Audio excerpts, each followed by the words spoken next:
I'm State Senator Joe Addabbo, and welcome to my next segment of Where Do We Go From Here? Now, earlier in the month, I did a segment about drug driving, and how we need as a state to address the issue. Right now in New York City, there are 11 legal marijuana shops. Ever since we passed the bill in 2021, the Marijuana Regulation and Taxation Act. But also, in addition to those 11 licensed shops, there are 1,500 illegal marijuana shops, which is a major issue for us. But also on the increase is the fact that we're driving around and we're smelling this marijuana as we're driving. And the amount of incidents with regards to or related to drug driving has increased as well. There are approximately 1,200 people who pass away each year in New York with regard to motor vehicle fatalities. Of that, 37% are related to drug driving. And this is an issue that we need to address, and it can be addressed. Instead of reacting to these fatalities, we can actually prevent it. And how? There's a bill. Senate Bill 3135, introduced by Senator John Mannion, of which I am a co-sponsor, and Assembly Bill 174 by Assemblymember Magnarelli, would address this issue of drug driving.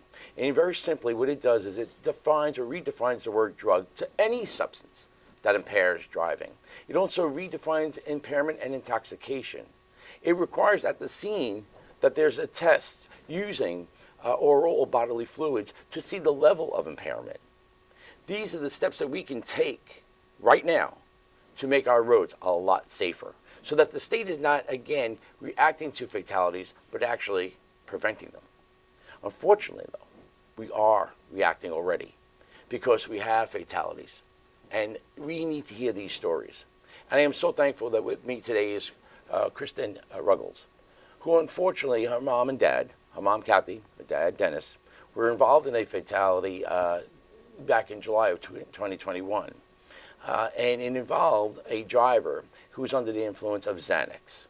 But unfortunately, Xanax is not on the list of drugs with the Public Health Law 3306, because only if your drug is on that list can you be held responsible. And even if you are at the scene, you could deny a test to see about your impairment. We can change this. We have within our power to change this and make, our roads a lot safer. So I want to welcome Kristen Ruggles. Thank you. Thank you so much. And we do have a special guest. We do have a special guest. But I want to hear from your perspective. This did affect, this tragedy affected your family. Your mom survived, Kathy, but your dad, Dennis, unfortunately passed away. And I'm so sorry for your loss. Thank you. Tell us of the situation that involved that tragedy. Yeah, sure. And thank you for having me and bringing this issue to light. Really appreciate it. It's so important. So on July 1st, 2021, my parents were driving home from lunch with my uncles and were stopped at a red light at a turning arrow, waiting to make a left-hand turn, and were hit by an impaired driver during the middle of the day. It was about 3 o'clock in the afternoon. Beautiful summer day. It was sunny. There was no limited visibility, nothing like that. Beautiful day. And this driver just plowed straight into them without even touching the brakes, just plowed right into them and continued through. There was a chain reaction as a result of the impact that went back. I think it was 3 or 4 cars that ended up being involved ultimately. After the accident, my mother was able to call me and tell me that they were hit. And I just asked where they were, and she told me, and fortunately I was home that day. My husband and I were both home, working at home that day, and it wasn't too far, so we got in the car and drove right there. So we ended up on the scene. And my brother was there as well. And right away, I knew. I could just tell by the, just the way it looked. I could see I just had the feeling that that there was something that happened here. It wasn't just a typical fender bender. It wasn't just, an accident. And my parents were both in the car. I mean, their car was completely destroyed.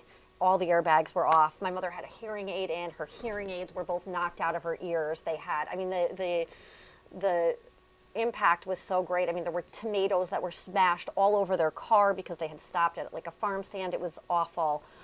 So we're watching them take my parents out of the car.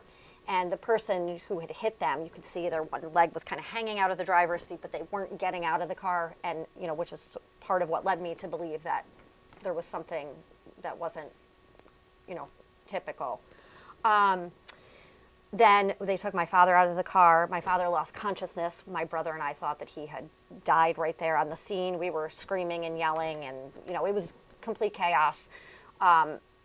Our goal was to really just make sure that they both ended up at the same hospital, and that they would be together because that's what they would have wanted, right? So we made sure that that was going to be the case. They ended up going to the hospital.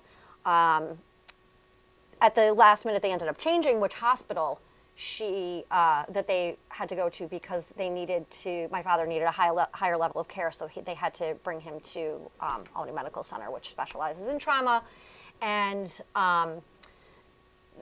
because they had changed our hospital, they brought the driver who was impaired to the same hospital, and we had to actually see her be brought into the emergency room at the same time too, completely out of it. She couldn't hold her head up. She couldn't speak or focus, and she was completely out of it. And, you know, which really kind of solidified. It was so apparent that there was something wrong, that she was under the influence of something, that it left absolutely no doubt in our minds when we saw her come in that that was the case.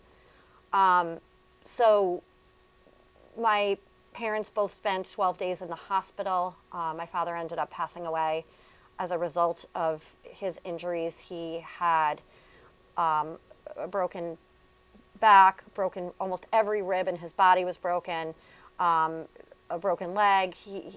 His injuries were just, they were such that, you know, it was unlikely that he would recover, and ultimately he didn't. So the day that my mother was released from the hospital was the day that my father ended up passing away as a result of his injuries.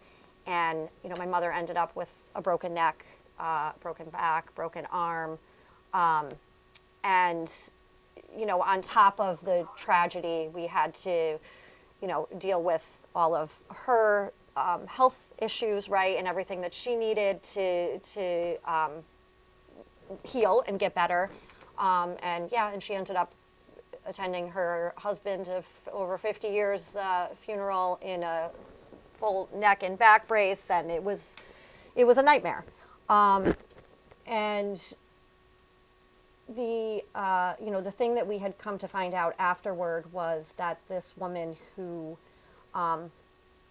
hit my parents was involved and pulled over for a similar offense less than 3 weeks earlier, and was given a conditional license to drive to school, which was in New Jersey. And when she hit my parents, she ended up being in Niskuna, which is, Right. in upstate New York, which is a considerable ways away from New Jersey.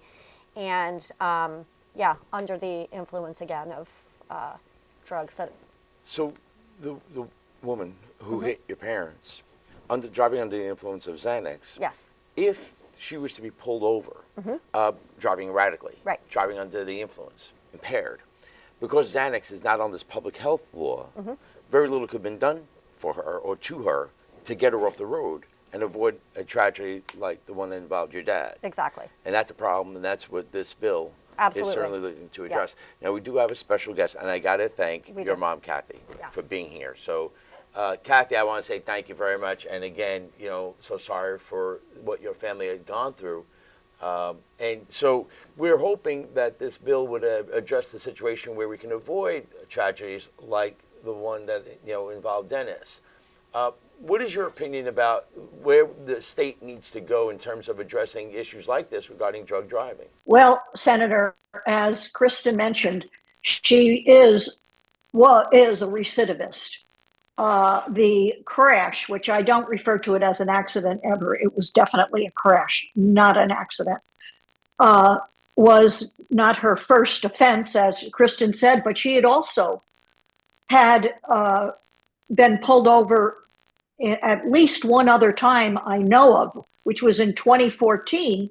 And at that time, she was accused of having cocaine, I believe Xanax, and other drugs in her vehicle. And I don't know about in her system, but I believe that as well as being drunk. She was allowed to be driving. I know, even with a conditional driver's license, the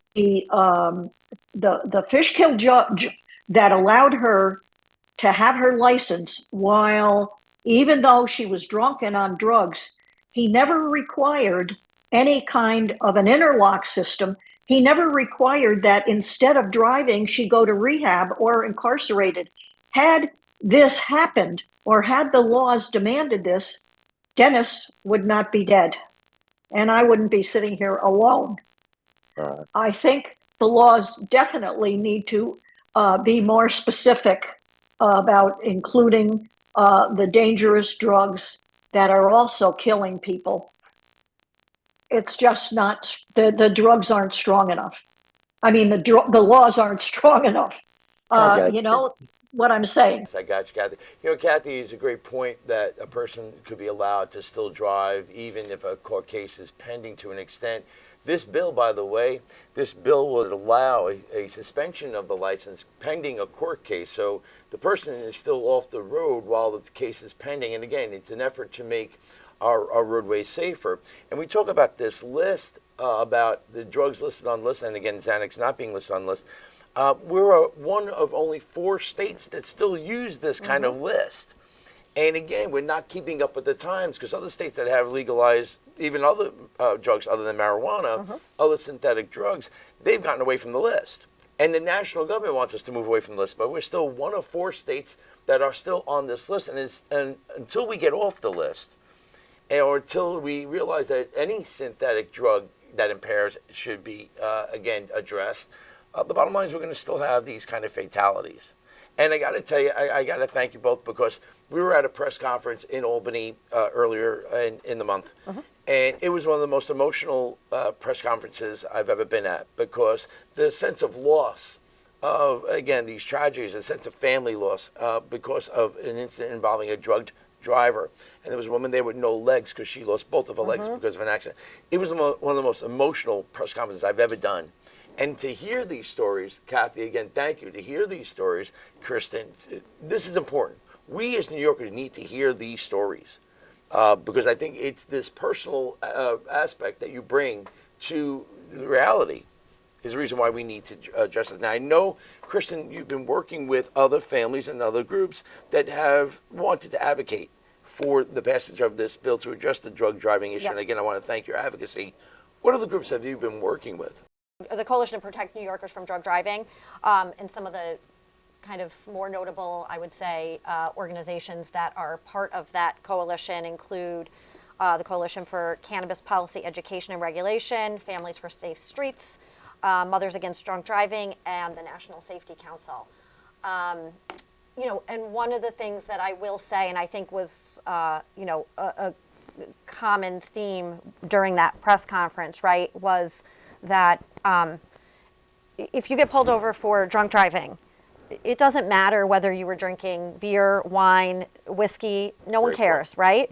It doesn't matter to me, you know, that my father is dead. It doesn't matter to me what drugs this person was under the influence of, right? I don't care if it was cocaine, if it was Xanax. The bottom line is she was impaired and she changed our family's lives forever. And all those people in that room during that press conference have, you know, you heard, I mean, horrible stories, right? And they were all just awful, awful things to hear.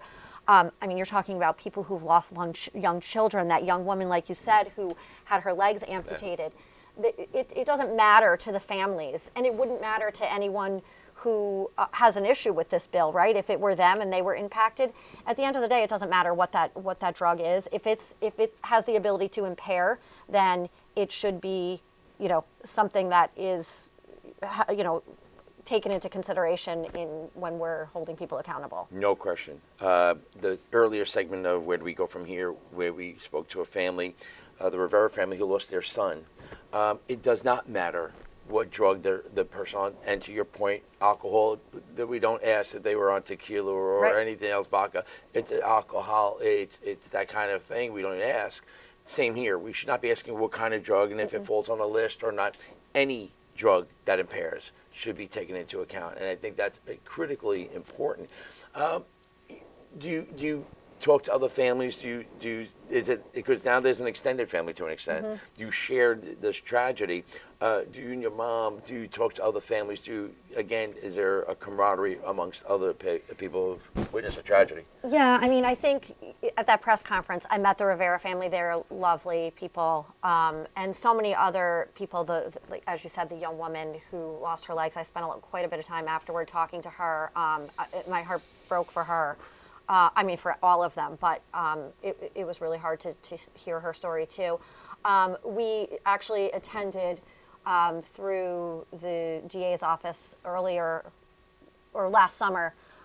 There was an event for families of murdered victims in Schenectady in Central Park. So we did attend that, and there were quite a few families there that we connected with too. And again, that was impactful. And it doesn't make it easier, but I think that there's a whole network of people like us out there that are in the same situation and have had a similar experience in that way. That again, I would tell you, and I could say confidently that none of those people. It doesn't matter to them what the drug was. It doesn't matter. In the same way, it wouldn't matter if it was wine or beer. It doesn't matter what drug it is.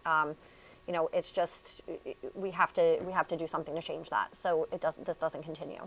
I hear you. Kathy, again, to share a very personal story is truly appreciative, because what you're doing is you're sending a message to other New Yorkers that we need to do something to address the drug driving situation and prevent further fatalities. So I can't thank you enough for really taking a moment of your day to share a very personal story.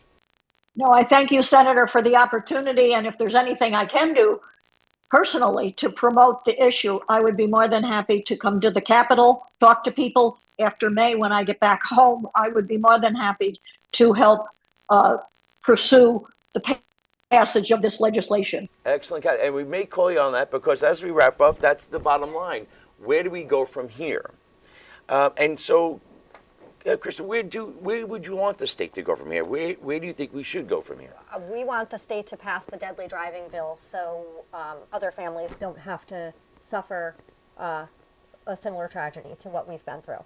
Yes, so Senate Bill 3135, again, introduced by Senator John Mannion, and 174 from Assemblymember Magnarelli, is so important. It is a public safety bill that we really need to pass. Average New Yorkers who care about this issue about drug driving and looking to make our roads safer, they can reach out to their state senator, their assembly members, the leadership in the state to tell us, yes, we need to pass it this year. Of the groups that Kristen mentioned, you can get involved in those groups to have your voice heard. Families who shared a similar tragedy can get their story out. I think those stories like Kathy and yours, Kristen, are so powerful regarding your dad, Dennis. This is what we need to hear. We need to hear these stories. We can invest in these drug rehabilitation and drug treatment programs to get these individuals off the street and get them the help that they need. So there are ways that average New Yorkers can help. But again, it's your advocacy I truly appreciate. And I look forward to working with you so we can pass Senate Bill 3135 and Assembly Bill 174. Absolutely. I want to thank you so much. Yes, Kristen, thank you. Kathy, you did a great job. Thank you so much. We're going to get it done. Thank you, Senator. My pleasure. Again, our segment of Where Do We Go From Here, I want to say thank you to my team, the Senate team, for putting this on. Again, the State Senator Joe Addabbo saying thank you so much for watching. Have a great day. Thanks so much.